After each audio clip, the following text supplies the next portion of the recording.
Hoy 26 de noviembre celebramos a San Leonardo, de Puerto Mauricio, predicador, año 1751. Este santo ha sido uno de los mejores predicadores que ha tenido Italia y logró popularizar por todo el país el rezo del Santo Via Crucis. Nació en Puerto Mauricio, Italia, en 1676. Estudió con los jesuitas en Roma y a los 21 años logró entrar en la comunidad de los franciscanos. Una vez ordenado sacerdote, se dedicó con gran éxito a la predicación, pero uniendo este apostolado al más estricto cumplimiento de los reglamentos de su comunidad y dedicando largos tiempos al silencio y a la contemplación. Decía que hay que hacer penitencia para que el cuerpo no esclavice el alma y que es necesario dedicar buenos tiempos al silencio para tener oportunidad de que Dios nos hable y de que logremos escuchar sus mensajes. Buena penitencia. Fue nombrado superior del convento franciscano de Florencia y allí exigía la más rigurosa obediencia a los severos reglamentos de la comunidad. Y no recibía ayuda en dinero de nadie ni cobraba por la celebración de las misas. Como penitencia, él y sus frailes vivían únicamente de lo que recogían por las calles pidiendo limosna de casa en casa.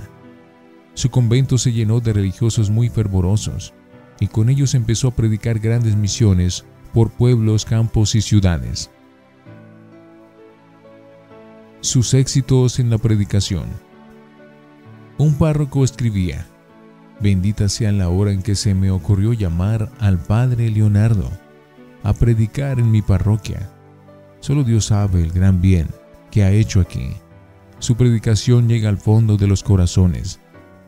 Desde que él está predicando, no dan abasto todos los confesores de la región para confesar los pecadores arrepentidos». Un destierro entre los montes.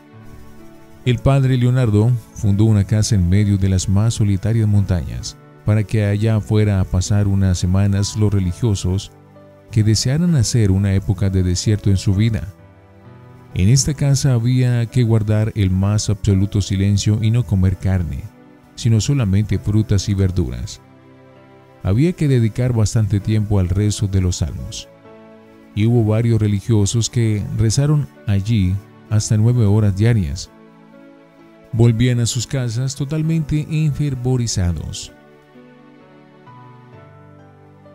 El mismo santo iba de vez en cuando a esa soledad a meditar, en absoluto silencio, y decía: «Hasta ahora he estado predicando a otros. En estos días tengo que predicarle a Leonardo». Preferido por todos. Se fue a Roma a predicar unos días y allá lo tuvo el Santo Padre predicando por 6 años en la ciudad y sus alrededores.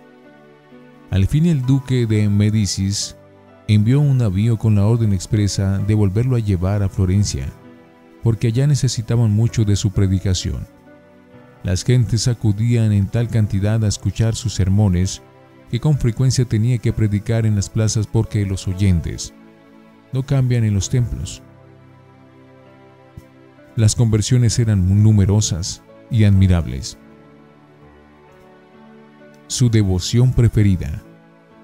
San Lorenzo estimaba muchísimo el rezo del Santo Via Crucis, las 14 estaciones del viaje de Jesús hacia la cruz. A él se le debe que esta devoción se volviera tan popular y tan estimada entre la gente devota. Como penitencia en la confesión, ponía casi siempre a rezar un Via Crucis, y en sus sermones no se cansaba de recomendar esta práctica piadosa. En todas las parroquias donde predicaba dejaba instaladas solemnemente las 14 estaciones del Via Crucis. Logró erigir el Via Crucis en 571 parroquias de Italia. Otras 3 devociones que propagaba por todas partes eran la del Santísimo Sacramento, la del Sagrado Corazón de Jesús y la del Inmaculado Corazón de María. En este tiempo esas devociones estaban muchísimo menos popularizadas que ahora.